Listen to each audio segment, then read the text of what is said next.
السلام علیکم ورحمۃ اللہ وبرکاتہ۔ نحمده ونصلي على رسوله الكريم، اما بعد فاعوذ باللہ من الشیطان الرجیم، بسم اللہ الرحمن الرحیم۔ قال اللہ تعالی فی الکلام المجید، یا ایہا الذین آمنوا کتب علیکم الصیام کما کتب علی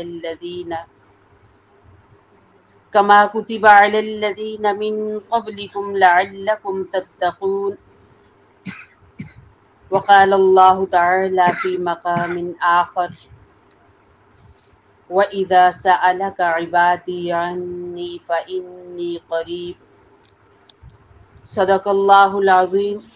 اللہم صلی علی محمد وعلی آل محمد کما صلیت علی ابراہیم وعلی آل ابراہیم انک حمید مجید۔ اللہم بارک علی محمد وعلی آل محمد کما بارکت علی ابراہیم وعلی آل ابراہیم انک حمید مجید۔ اللہ رب العزت کا احسان ہے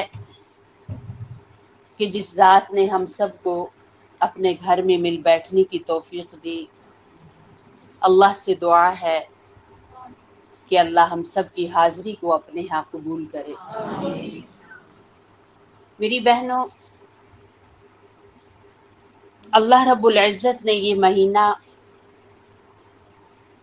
اپنے نبی صلی اللہ علیہ وسلم کے صدقے سے اس امت کو دے کر یہ واضح کیا ہے کہ اللہ ہم سب کو معاف کرنا چاہتے ہیں۔ اللہ چاہتے ہیں کہ وہ ہمیں معاف کر دیں۔ اللہ یہ چاہتے ہیں کہ اللہ ہمیں بہت بڑے درجے عطا کریں۔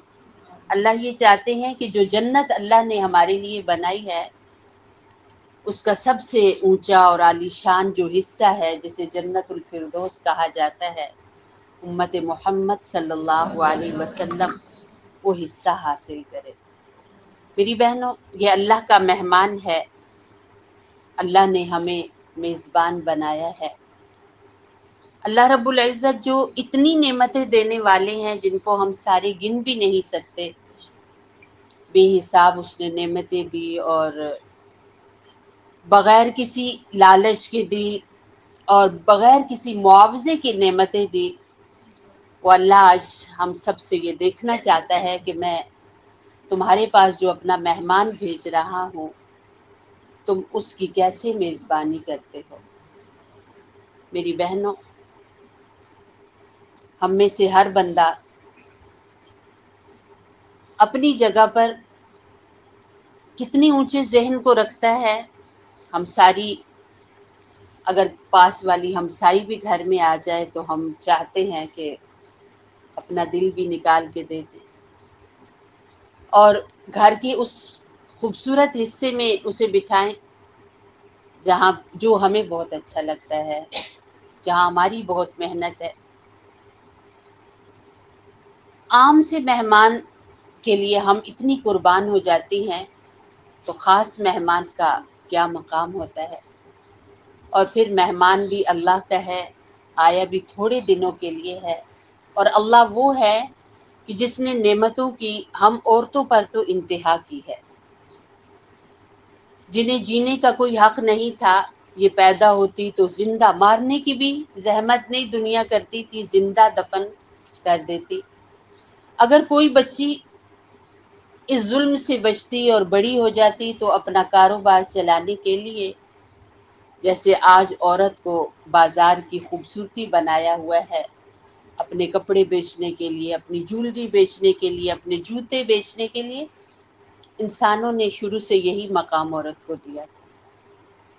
اللہ رب العزت نے اتنی اونچی شان اور اتنا اونچا مقام عورت کو دیا کہ عورت کا سب سے پہلا رتبہ ایک بیوی کا ہے، اور اللہ کے رسول جو اللہ کے بعد سب سے اونچے ہیں، آپ اپنی بیوی سے مشورہ کر رہے ہیں۔ سبحان اللہ کے رسول صلی اللہ علیہ وسلم جو سب سے اونچے ہیں اللہ کے بعد، پہلی بار جب آپ کے پاس وحی آتی ہے تو آپ ایک عورت کے پاس آتے ہیں، بیوی کے پاس آتے ہیں اور آ کر ان کے ہاتھوں کو تھام لیتے ہیں اور کہتے ہیں خشیت علی نفسی، مجھے اپنے سے ڈر لگ گیا ہے، پتہ نہیں مجھے کیا ہونے والا ہے۔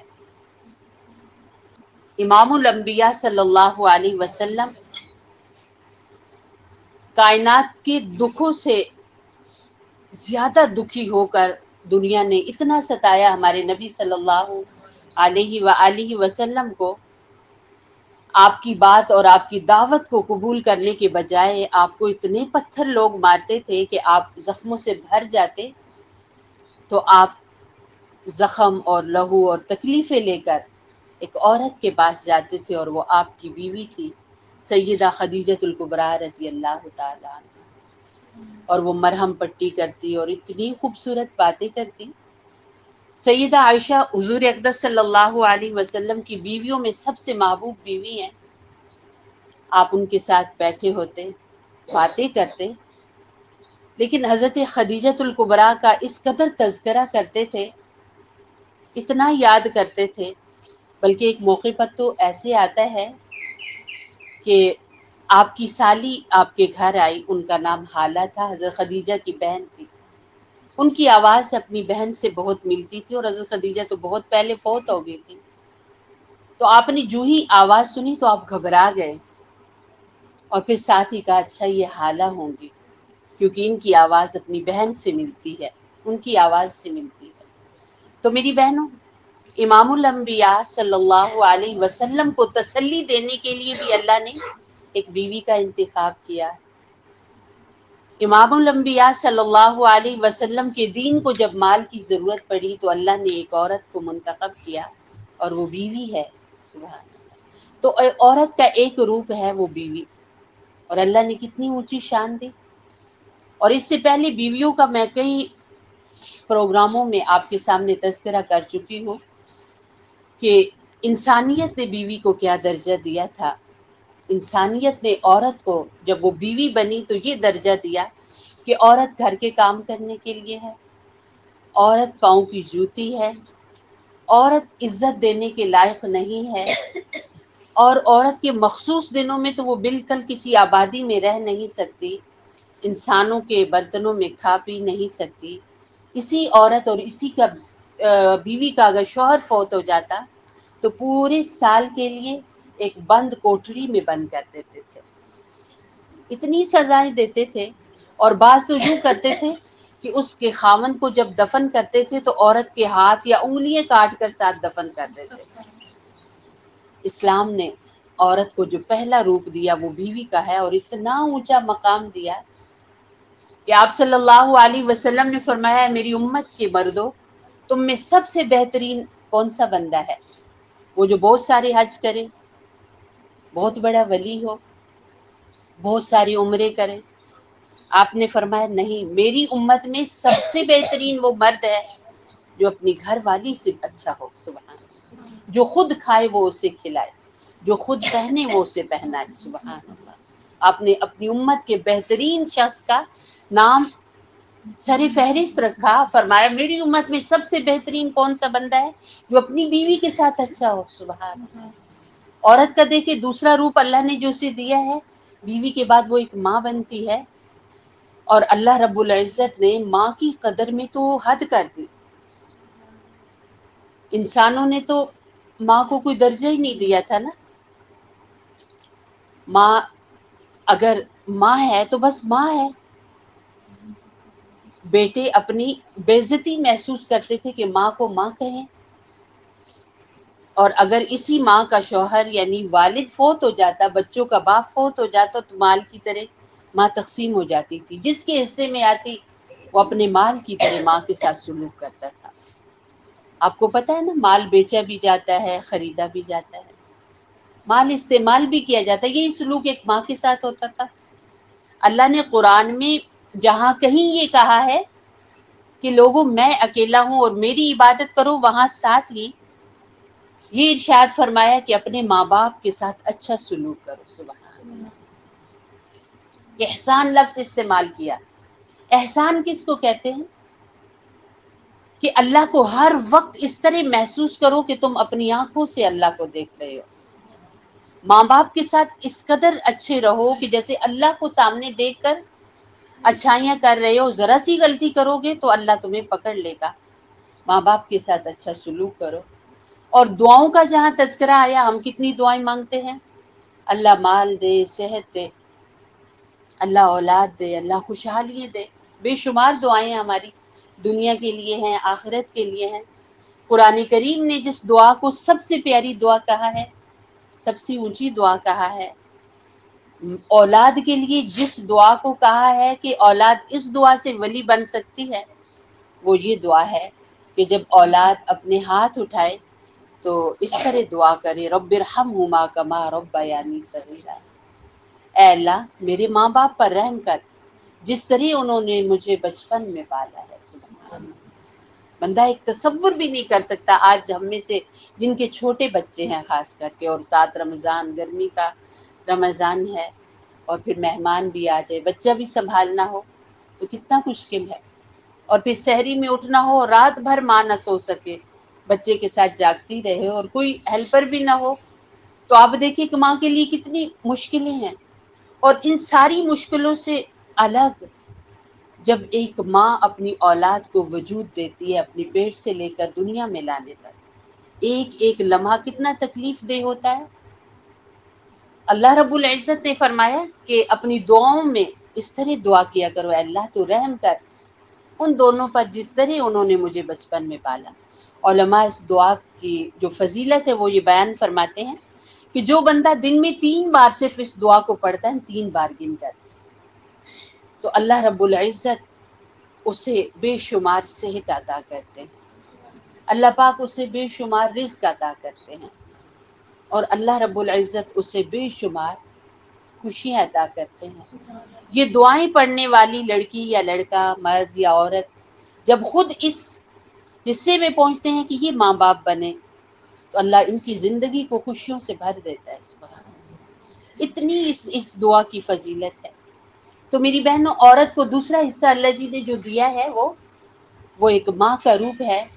اور اللہ رب العزت کتنا اونچا درجہ دے رہے ہیں کہ دعائیں اس طرح کرو، خیال اس طرح رکھو. اور پھر فرمایا کہ جب یہی ماں اس کے گود میں بیٹا بیٹی آتی ہے اور نہ بھی امید لگی اور اللہ نے وہ دولت لے لی واپس، بس ایک ماں کا نام رہ گیا، ایک ماں کا نام اسے لگ گیا کہ یہ ماں ہے، تو اللہ رب العزت نے وہ جنت جسے سارے اولیاء کرام مانگتے تھے، سارے انبیاء مانگتے، شہداء اور صدیق مانگتے تھے، اس جنت کو اٹھا کر ماؤں کے پاؤں کے نیچے رکھ دیا. سبحان اللہ. میری بہنوں، علماء فرماتے ہیں کہ ساری دنیا کے انسان جنت تلاشیں گے اور جنت ماؤں کو ڈھونڈے گی. سبحان اللہ. اس سے بھی بڑی کوئی نعمت ہو سکتی ہے، اس سے بھی اونچا کوئی مقام ہو سکتا ہے. اللہ کے پاک پیغمبر علیہ السلام خود نبی ہیں، سید الانبیاء علیہ السلام ہیں، نبیوں کے سردار ہیں، آخری نبی ہیں. آپ علیہ السلام لوگوں سے کہہ رہے ہیں کہ لوگوں، میری امت میں ایک شخص ہے جو مجھ سے ملا نہیں، ملنے آیا تھا، ملاقات نہ ہو پائی، پر میں تمہیں وصیت کرتا ہوں اگر تم میں سے کسی کی زندگی میں وہ آئے اور اس انسان کی اس سے ملاقات ہو تو اپنے لیے اس سے دعائیں کروانا. سبحان اللہ. اور اس کا نام اویس قرنی ہے رضی اللہ رحمت اللہ تعالی. حضرت اویس وہ شخص ہے جو دیکھنے میں کوئی خوبصورت ترین نہیں، مالدار نہیں. یہ ایسے شخص ہے کہ جن کی والدہ بہت بزرگ تھی، بوڑھی تھی، اور وہ ایک بار آئے تھے اللہ کے رسول علیہ السلام سے ملنے کے لیے، پر آپ مدینہ میں موجود نہیں تھے. سلام کہہ کر چلے گئے تھے اور یہ کہہ کر گئے تھے کہ اللہ کے رسول علیہ السلام سے کہنا کہ میری ماں بہت بزرگ اور بیمار ہیں، میں جب نہیں رکا جا رہا ہوں، اور پر میرا سلام قبول کیجیے. میری بہنوں، حضور اقدس صلی اللہ علیہ وسلم کے بعد حضرت ابو بکر، پھر حضرت ابو بکر کے بعد حضرت عمر بہت تلاشتے تھے حضرت اویس کو، ایک موقع پر آپ کو مل گئے. اور حضرت عمر وہ ہیں کہ پورے قرآن میں ہم زیادہ حصے ایسے دیکھتے ہیں کہ حضرت عمر رضی اللہ تعالی عنہ جو سوچتے تھے، جو بولتے تھے، اللہ اس کو قرآن بنا دیتے تھے. حضرت عمر رضی اللہ تعالی عنہ عمرہ کرتے ہوئے خانہ کعبہ کے گرد طواف کرتے ہوئے مقام ابراہیمی کے پاس آتے تو رک جاتے۔ اللہ کے رسول علیہ السلام نے ایک بار پوچھا کیوں یہاں رکتے ہیں آپ؟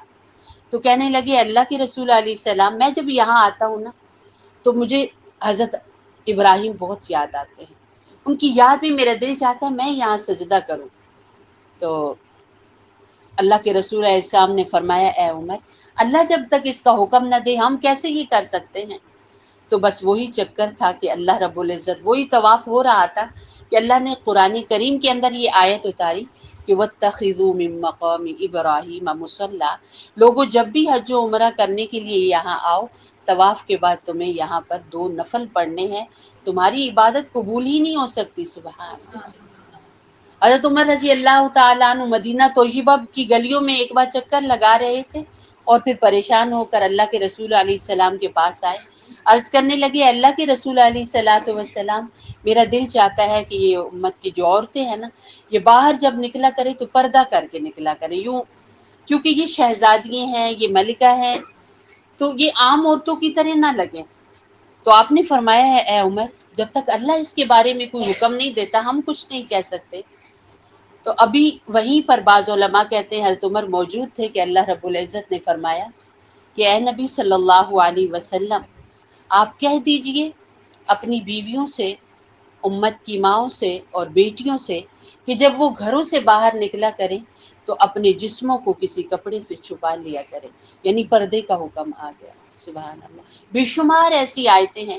تو ایسا انسان جو سوچتا ہے، جو بولتا ہے، وہ قرآن بن جاتا ہے، تو اس بندے کی دعاؤں کی قبولیت کا کیا مقام ہوگا؟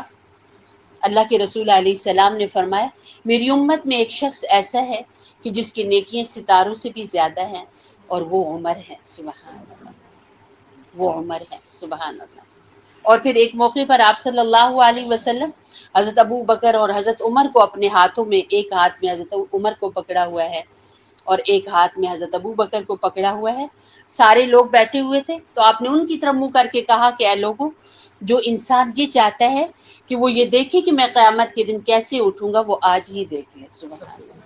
جنہیں اتنا قرب حاصل ہے رسول اللہ صلی اللہ علیہ وسلم کے ساتھ، آج بھی جو حضور اقدس صلی اللہ علیہ وسلم کے مبارک گھر کے اندر ہماری ماں حضرت عائشہ رضی اللہ تعالی عنہا کے کمرے کے اندر آج بھی رسول اللہ صلی اللہ علیہ وسلم کے ساتھ آرام فرما ہے، آپ سوچیں ان کا کتنا اونچا مقام ہوگا، ان کی کتنی اونچی شان ہوگی، ان کا کتنا اونچا مرتبہ ہوگا، ان کی دعائیں کتنی قبول ہوتی ہوں گی۔ لیکن اس کے باوجود حضرت عمر حضرت اویس کو ڈھونڈا کرتے تھے، اور ڈھونڈ لیا ایک دن اور پکڑ لیا اور فرمایا اویس میرے لیے دعا کرو۔ سبحان اللہ۔ تو کیوں لوگ دعا کروا رہے ہیں؟ کیوں اولیاء کرام دعائیں کروا رہے ہیں؟ کیوں ایسے اللہ کے نبی صلی اللہ علیہ وسلم کے محبوب لوگ اپنے لیے دعائیں کروا رہے ہیں؟ کیونکہ یہ اویس اپنی ماں کے ساتھ بہت اچھا سلوک کرنے والے ہیں۔ سبحان اللہ۔ تو عورت کا ایک دوسرا روپ جو ہے وہ ماں کا ہے۔ تو آپ دیکھیے اللہ رب العزت جنت کو اٹھا کر ماں کے قدموں میں رکھ دیتے ہیں، اور عورت کا ایک روپ کیا ہے کہ وہ بیٹی بنتی ہے۔ اللہ کے رسول علیہ السلام نے فرمایا کہ بیٹیوں والے جتنی بھی ہیں، چاہے کسی کی ایک بیٹی ہو یا کئی بیٹیاں ہوں، تو بیٹیوں والے جتنے بھی ہیں ان کے بارے میں یہ ارشاد فرمایا کہ وہ قیامت کے دن یوں ہوں گے میرے ساتھ، ایسے آپ نے ان 2 انگلیوں کو جوڑا۔ کتنے انبیاء تھے جو یہ چاہتے تھے کہ ہم آپ کے ساتھ کھڑے ہوں، ہماری اتنی اونچی شان ہو، ہمارا اتنا اونچا مرتبہ ہو کہ ہم اللہ کے رسول علیہ السلام کے ساتھ کھڑے ہوں۔ اور اللہ کے رسول علیہ السلام کن کے ساتھ کھڑے ہیں؟ باپ کے ساتھ کھڑے ہیں، باپوں کے ساتھ کھڑے ہیں جن کی بیٹیاں ہیں۔ سبحان اللہ، سبحان۔ اور علماء فرماتے ہیں کہ جب کسی کے ہاں کوئی بچہ پیدا ہوتا ہے، اللہ رب العزت یہ ارشاد فرماتے ہیں کہ جا تو اپنے باپ کا بازو باندھ، اس کا بازو بند۔ اور اگر کوئی بیٹی پیدا ہوتی ہے تو اللہ رب العزت 700 رحمتیں اس گھر میں اتارتے ہیں، اور اللہ رب العزت فرماتے ہیں چل تیرے باپ کا میں بازو بن جاتا ہوں۔ اللہ نے کتنی اونچی شان اور کتنا اونچا مقام اور مرتبہ بیٹی کو عطا کیا۔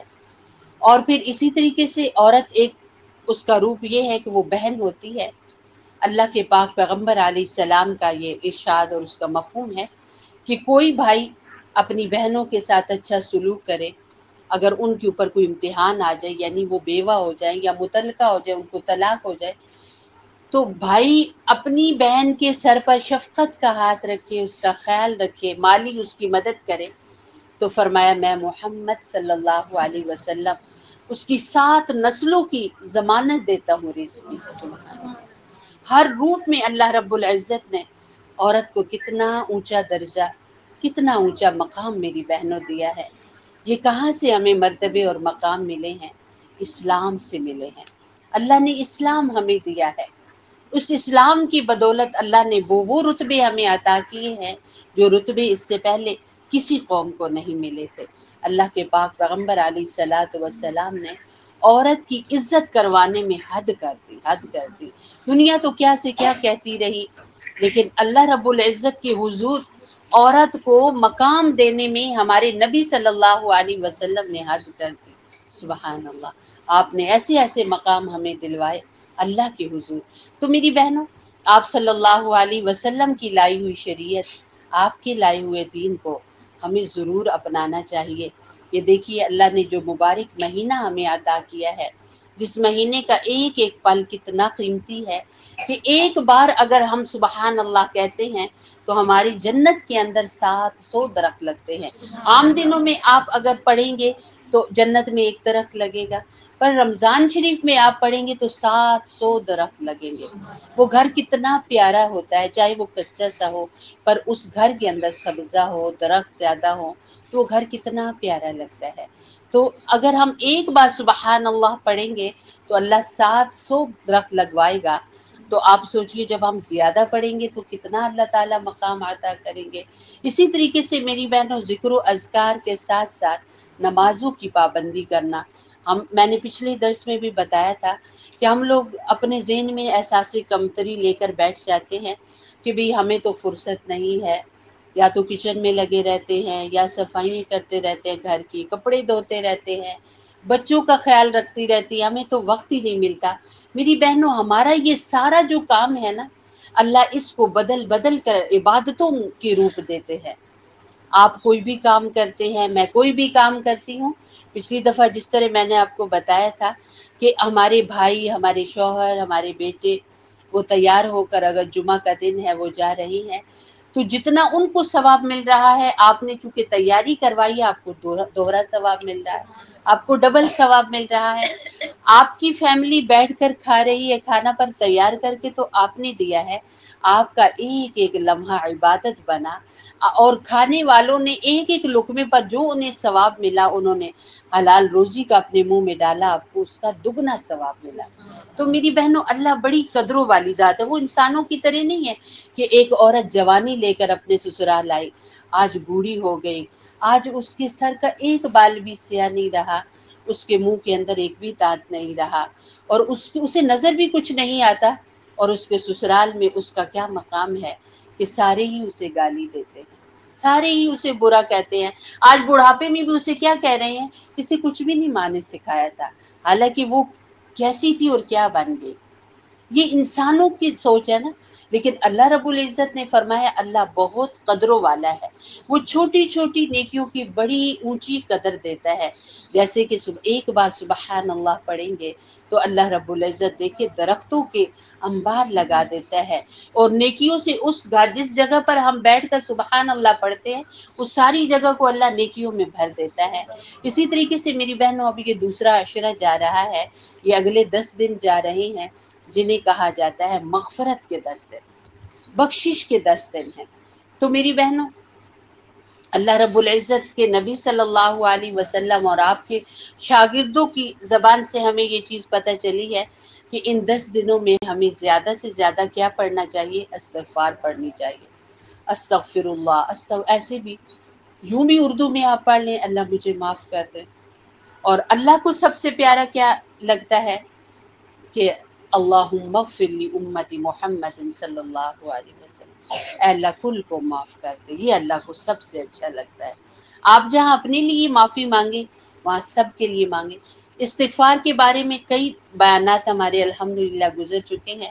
حضرت نوح علیہ السلام ایک پیغمبر گزرے ہیں، اور ان کی قوم پر اتنی شدید وقت آ گیا تھا، اتنا سخت وقت آ گیا تھا کہ کئی سالوں تک بارش نہیں ہوئی اور دھوپ بہت سخت تھی، گرمی بہت زیادہ تھی اور فاقے پڑ گئے۔ تو حضرت نوح علیہ السلام نے اپنی قوم سے کہا کہ اے لوگو، اللہ سے استغفار کرو کیونکہ اللہ معاف کرنے والا ہے، اور جب تم استغفار کرو گے تو اللہ بے اولادوں کو اولادیں عطا کرے گا، جن کے پاس رزق نہیں اللہ رزق روزی عطا کرے گا، اور جن کی پریشانی اللہ پاک ان کی پریشانیوں کو دور کرے گا۔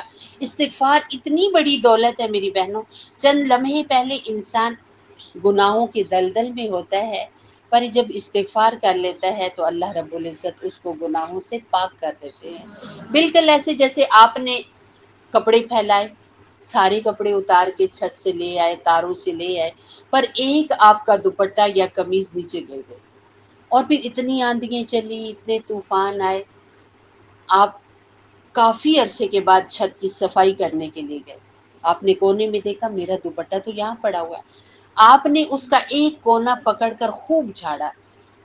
پہلے وہ بڑا بھاری تھا، اس کے اوپر بہت ساری مٹی تھی، بہت ساری ڈسٹنگ تھی، پر آپ جھاڑتے چلے گئے یہاں تک کہ وہ صاف ستھرا ہو گیا اور وہ ہلکا پھلکا ہو گیا، پھر آپ نے اس کو دھو لیا، وہ صاف ستھرا ویسے ہی نیا ہو گیا۔ بالکل استغفار اس طرح ہے، میرا آپ کا جو بدن ہے یہ گناہوں سے بہت وزنی ہو گیا ہے، اور اگر ہم استغفار کریں گے تو یہ ہلکا ہو جائے گا، گناہ جھڑ جائیں گے، گر جائیں گے، اور پھر جب پڑھتے ہی رہیں گے اور کبھی کبھی آنکھوں سے آنسو نکل آئے کہ اللہ تو نے میرے جسم میں مجھے کتنی نعمتیں دی ہیں، میں جس گھر میں اپنے گھر میں رہتی ہوں میرے ارد گرد کیا میرا خوبصورت سا باغ کھلا ہوا ہے، اسے دیکھ کر اللہ کی ذات پر ویسے ہی اتنے رونا آ گیا کہ اللہ میں کیا اور تو نے نعمتیں دینے میں حد کر دی، ذرا سے آنسو آ گئے۔ تو اللہ رب العزت اس کپڑے سے بھی زیادہ انسان کے جسم کو پاک صاف کر دیتے ہیں، نیا کر دیتے ہیں ان آنسوؤں سے، سبحان اللہ۔ تو میری بہنوں، استغفار بہت قیمتی چیز ہے، ویسے تو ہم پڑھتے ہی رہتے ہیں لیکن ان 10 دنوں میں زیادہ سے زیادہ استغفار پڑھیں۔ استغفار سے اللہ رب العزت نے کتنی ڈوبتی کشتیوں کو پار لگایا ہے۔ حضور اقدس صلی اللہ علیہ وسلم کے دور کے اندر ظاہر ہے آپ موجود تھے، تو اگر کسی سے چھوٹی سی چھوٹی کوئی غلطی ہوتی تو اس کی سزا زیادہ بڑی اور سخت تھی۔ تو ایک صحابی تھے حضرت اکرمہ رضی اللہ تعالیٰ عنہ، ان کے بارے میں آتا ہے کہ وہ ہمیشہ رسول اللہ صلی اللہ علیہ وسلم کو نعوذ باللہ تکلیفیں دینے کے لیے تیار رہتے تھے، کیونکہ عربوں کے ہاں، کافروں اور مشرکوں کے ہاں حضور علیہ السلام کی دعوت نبوت کے بعد ان کا بہترین جو کام بن گیا تھا وہ یہ تھا کہ اللہ کے رسول علیہ السلام اور مسلمانوں کو تکلیفیں دینا ہے۔ تو کئی لوگ ایسے تھے جو اول نمبر پہ تھے، ان میں حضرت اکرمہ تھے، حضرت ابو سفیان رضی اللہ تعالیٰ عنہ تھے، کئی لوگ تھے، ان گنت لوگ تھے۔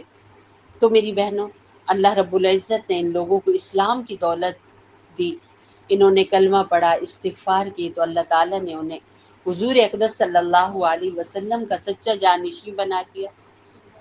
میری بہنوں، اسی طریقے سے ایک شخص کے بارے میں آتا ہے کہ وہ عورت تھی اور اس نے مردوں کا روپ دھارا ہوا تھا۔ جیسے آج بھی کئی ایسے گھرانے ہیں، ہم نہیں خیال کرتے کہ ہماری بچیاں اپنے بھائیوں کا لباس پہن لیں گی، ہماری بچیاں اپنے بالوں کا سٹائل لڑکوں جیسا بنا لیں گی، ہماری بچیاں مردوں جیسے کام کرنا شروع ہو جائیں گی۔ تو کیا ہے کہ اس چیز کو حضور اقدس صلی اللہ علیہ وسلم نے ناپسند فرمایا اور فرمایا کہ اللہ رب العزت لعنت کرتے ہیں اس عورت پر جو مرد کا روپ دھارے، اور اس مرد پر جو عورت کا روپ دھارے، اللہ لعنت کرتے ہیں میری بہنوں۔ تو اسی طریقے سے اس شخص کے بارے میں آتا ہے کہ وہ ایک عورت تھی، اس نے مردوں کا روپ دھارا، یا وہ ایک مرد تھا، اس نے عورت کا روپ دھارا، اور وہ اسی میں اس نے زندگی گزار دی، لیکن بہت بوڑھا ہو گیا۔ تو ایک دن ویسے ہی خیال آیا کہ میں نے یہ کیا کیا، جو اللہ نے مجھے بنایا میں کیا اس سے خوش نہیں تھا؟ اگر میں اس سے خوش نہیں تھا تو کیا مجھ سے میرا اللہ خوش ہوگا؟ تو اس نے سارے اپنا حلیہ بدل لیا اور استغفار شروع کر دی، اور اسی میں پھر اس کی زندگی تمام ہو گئی، ختم ہو گئی۔ کسی کو وہ خواب میں آیا تو وہ سبز لباس میں جنت کے درمیان میں تھا، سبحان اللہ، اور وہ کہنے لگا کہ گناہ تو بہت سارے تھے، پر استغفار کرتا رہا کہ اللہ رب العزت نے مجھے جنت عطا کر دی۔ میری بہنوں، آج ہمارے گھروں کے اندر اس قدر پریشانیاں ہیں، اس قدر مشکلیں ہیں، ان مشکلوں کا، ان پریشانیوں کا صرف ایک حل ہے، اور وہ استغفار ہے۔ آپ دیکھیے ہمارے وطن پر بھی بہت زیادہ مشکلات ہیں۔ ایسے لوگ جو پہلے آزمائے ہوئے تھے، جنہوں نے تکلیفیں دینے میں انتہا کی، پھر عوام نے ایک ایسے انسان کو چوز کیا، پسند کیا، چنا کہ جس پر سب کا اعتماد تھا، لیکن اس نے بھی کوئی اچھی کارکردگی نہیں کی، وہ بھی ہٹ گیا۔ پھر وہی لوگ آ گئے جن سے لوگوں کو بہت تکلیفیں پہنچی تھی، پر اللہ ہے نا سب کو بدلنے والا۔ کبھی کوئی کس روپ میں آتا ہے، کبھی کوئی کس روپ میں آتا ہے۔ اگر آج ہم سارے استغفار کریں گے تو جن لوگوں پر ہمیں اعتبار نہیں ہے کہ یہ اچھے نہیں ہیں، ہماری انشاءاللہ استغفار حالات بدل دے گی اور ان لوگوں کو بدل دے گی، اور وہ دن دور نہیں ہے کہ ہمارا وطن بہت پھر سے خوشحال بنے۔ میری بہنوں، آج میں اور آپ صرف یہ نہ سوچیں کہ میری ڈیوٹی تو نہیں ہے نا میں یہ کروں، ساری دنیا کرے نا، جیسے ہمارا ذہن ہے، ہماری سوچ ہے میرے ایک کی کرنے سے کیا ہوتا ہے۔ نہیں میری بہنوں، ہم میں سے ہر ایک ذہن بنا لے، سمجھے کہ پوری دنیا کا وہی ذہن ہے، تو آپ دیکھیں گے وہی ذہن بن جائے گا۔ تو اس لیے میری بہنوں کوشش کریں، اللہ رب العزت نے یہ جو مبارک ہمیں دیا ہے رمضان المبارک، اس کا تھوڑا سا وقت رہ گیا ہے، اس میں تمام بہنیں ہماری بچیاں 5 وقتی نماز پکی کریں۔ میں نے پچھلے درس میں بھی یہ بتایا تھا کہ اگر ہم نے اس رمضان المبارک کے اندر اپنی عبادات ٹھیک نہ کی، ہماری نماز اچھی نہ ہوئی، آپ دیکھیں ایک درس میں نے بتایا تھا نا کہ ہم ہلکی سی چیز بناتے دھیان سے بھی نہیں بناتے، اس کا بھی مجھے آپ کو ذائقہ آتا ہے۔ اللہ نے جس چیز کا 700 جگہ پر ذکر کیا ہے قرآن کریم کے اندر، اس چیز کو ادا کرتے ہوئے کتنا عرصہ ہمیں گزر گیا، آج تک ہمیں اس نماز کا ذائقہ آیا ہے، آج تک اس نماز کی ہمیں لذت آئی ہے۔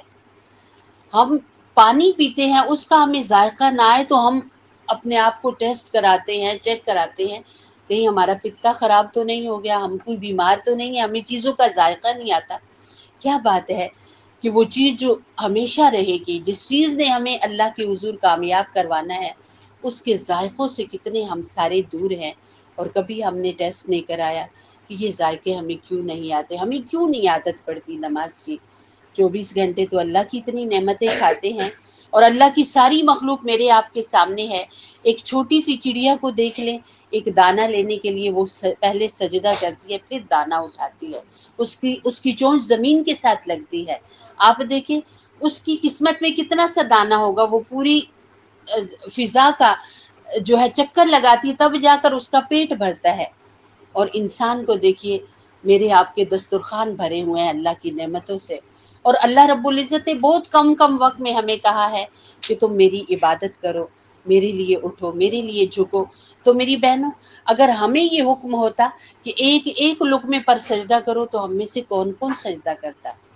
تو میری بہنوں، 5 وقتی نماز پکی کیجئے، رمضان کی دن کی عبادت یعنی روزہ، کچھ بھی ہو جائے، ہم کچھ بھی تو کر سکتے ہیں۔ کہتے ہیں نا عورت ٹھان لے تو کیا نہیں کر سکتی۔ عورت کو اللہ نے اتنا بہادر اور اتنا ہمت والا بنایا ہے، تو جہاں ہم سارا گھر سنبھال سکتے ہیں، کیا خود سے مقابلہ کر کے اللہ کے لیے صبح سے لے کر شام تک کھانا چھوڑ نہیں سکتے، پینا چھوڑ نہیں سکتے، اپنی خواہشات چھوڑ نہیں سکتے؟ ہم کر سکتے ہیں، ہم اللہ کے لیے خود کو تیار کر سکتے ہیں۔ اللہ رب العزت سے دعا ہے کہ اللہ رب العزت ہمیں اس مہینے کی خوب قدر و قیمت جو ہے نا سمجھنے کی توفیق نصیب فرمائے۔ اور جیسے کہ پچھلے درس میں نے بتایا تھا کہ اکثر ہم عورتوں کے ذہن میں یہ بات ہوتی ہے کہ تراویح یعنی اس رمضان المبارک کی بڑی 2 عبادتیں ہیں نا، دن کی عبادت ہے روزہ رکھنا، اور رات کی عبادت ہے تراویح پڑھنا۔ ہم عورتوں کا یہ ذہن بنا ہوا ہے کہ تراویح صرف مردوں کے لیے، عورتوں کے لیے نہیں ہے۔ میری بہنوں، جس طرح پچھلے درس میں نے آپ کو بتایا تھا کہ اللہ رب العزت نے ہمیں ایک مہینہ دیا، اور اس مہینے کے اندر ایک نسخہ ہمیں دیا جس سے ہم اللہ کے بہت اونچا مقام پا سکتے ہیں، اور وہ ہے تراویح۔ تراویح کی جو نماز ہے نا، یہ ہے مقام قرب، یعنی اللہ کی حضور اونچا درجہ پانے کی جگہ۔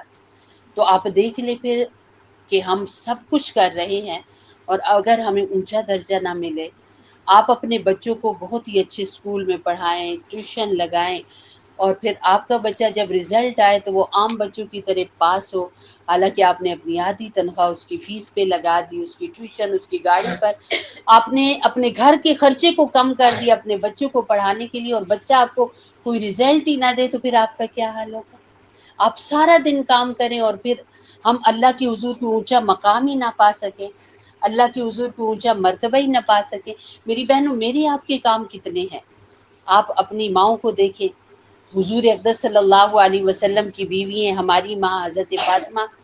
اب فاطمہ کے بارے میں آتا ہے سارا دن گھر کا کام کرتی تھی اور ساری رات عبادت کیا کرتی تھی۔ سبحان اللہ، سبحان اللہ، اتنے اونچے درجے کہ وہ سید النساء، جنت میں سید النساء ہے، عورتوں کی سردار ہے، ایسے تو نہیں مل گئے نا، درجوں والے لوگ، اونچی شان والے لوگ اونچے اونچے کام کرتے ہیں۔ تو انشاءاللہ اللہ کے رسول علیہ السلام نے ہمارے لیے بھی اونچی شانیں حاصل کرنے کے لیے بہت ہی چھوٹی چھوٹی نسخے ہمیں بتائے ہیں، جس کی وجہ سے ہم اونچے اونچے مقام پا سکتے ہیں۔ تو آپ کوشش کیجئے، اپنے کاموں کو نہ بڑھائیے، جو آپ کے ڈیلی کے کام ہیں ان میں بالکل اضافے مت کیجئے، زیادہ بازاروں کے چکر نہ لگائیے۔ حدیث پاک میں آتا ہے اللہ کے رسول علیہ السلام سے پوچھا گیا تھا سب سے بہترین زمین کی جگہ کون سی ہے؟ تو آپ نے فرمایا مسجد ہے۔ تو پوچھا گیا کہ سب سے بری جگہ زمین کی کون سی ہے؟ تو بتایا گیا کہ وہ بازار ہے۔ تو آج دیکھیے بازار بھرے ہوئے ہیں اور مسجدیں خالی ہیں، آپ بتائیے نا کامیاب کون ہوگا، ناکام کون ہوگا؟ تو میری بہنوں، اس مہینے کے اندر تھوڑے سے دن رہ گئے ہیں، زیادہ سے زیادہ وقت اپنی عبادات کو دیجیے، دن میں بھی اور رات میں بھی، اور اپنا جو وقت فارغ ملے جتنا زیادہ ہو سکے آپ فارغ وقت میں قرآن کریم کو پڑھیے۔ حضرت علی فرماتے ہیں جب میرا دل کرتا ہے کہ میں اللہ سے باتیں کروں تو میں نماز پڑھتا ہوں، جب میرا یہ دل کرتا ہے کہ اللہ مجھ سے باتیں کرے تو میں قرآن پڑھتا ہوں۔ تو قرآن پڑھنا کیا ہے؟ اللہ سے، اللہ کی بندوں سے گفتگو ہوتی ہے۔ اور اسی طریقے سے میری بہنوں، آپ دیکھیں حدیث پاک کا مفہوم ہے کہ قیامت کے دن بہت سارے شفاعت کرنے والے ہوں گے، ان میں سے پہلا نمبر تو ہمارے نبی علیہ السلام کا ہوگا اور پھر قرآن کا ہوگا۔ تو قرآن ہر اس بندے کو پہچان لے گا جس نے اسے کھولا ہوگا، پڑھا ہوگا یا زیارت کی ہوگی۔ تو آپ دیکھیے ہم نے اگر نہ کھولا، نہ پڑھا، نہ زیارتیں کی قرآن کریم کی تو قرآن ہمیں کیسے پہچانے گا، ہمارے لیے کیسے سفارش کرے گا؟ تو میری بہنوں اپنا وقت نکالیے، قرآن کو پڑھیے۔ قرآن کو اللہ رب العزت نے فرمایا ہے کہ ہم نے آسمانوں سے تمہارے لیے شفا اتاری ہے۔ اگر تم بے روزگار ہو تمہیں روزگار دے گا، اگر تم بیمار ہو تمہیں شفا دے گا، تم دکھی اور پریشان ہو تمہیں خوشیاں دے گا۔ سبھی کچھ تو میرے آپ کے گھر میں ایک چھوٹے سی، دیکھیں نا چھوٹی سی کتاب، میرا آپ کا بچہ بھی، کم عمر بچہ بھی اٹھا سکتا ہے، 1 ڈیڑھ سال کا بچہ بھی اٹھا کر سینے سے لگا سکتا ہے، پر اسے اگر ہم کھول کر پڑھیں تو دنیا آخرت کے اس کے اندر اللہ نے ہمارے لیے کامیابی کے نسخے رکھے ہیں۔ تو اللہ سے دعا ہے کہ اللہ تعالیٰ اس کو زیادہ سے زیادہ پڑھنے کی توفیق عطا فرمائے۔ تو ان 10 دنوں میں کوئی بھی آپ وظیفہ جو کر رہے ہیں، کوئی بھی پڑھائی کر رہے ہیں، پر آپ چلتے پھرتے کثرت سے استغفار کریں۔ اللہ سے دعا ہے کہ اللہ رب العزت ہم سب کا مل بیٹھنا قبول کرے۔ دعا کریں۔ بسم اللہ الرحمن الرحیم، الحمد للہ رب العالمین الرحمن الرحیم مالک یوم الدین، ایاک نعبد و ایاک نستعین، اہدنا الصراط المستقیم صراط الذین انعمت علیہم غیر المغضوب علیہم ولا الضالین آمین۔ بسم اللہ الرحمن الرحیم، ربنا آتنا فی الدنیا حسنہ وفی الآخرۃ حسنۃ وقنا عذاب النار، ربنا لا تزغ قلوبنا بعد إذ هديتنا وهب لنا من لدنك رحمة إنك أنت الوهاب یا وہاب هب لنا من نعم الدنیا والآخرہ۔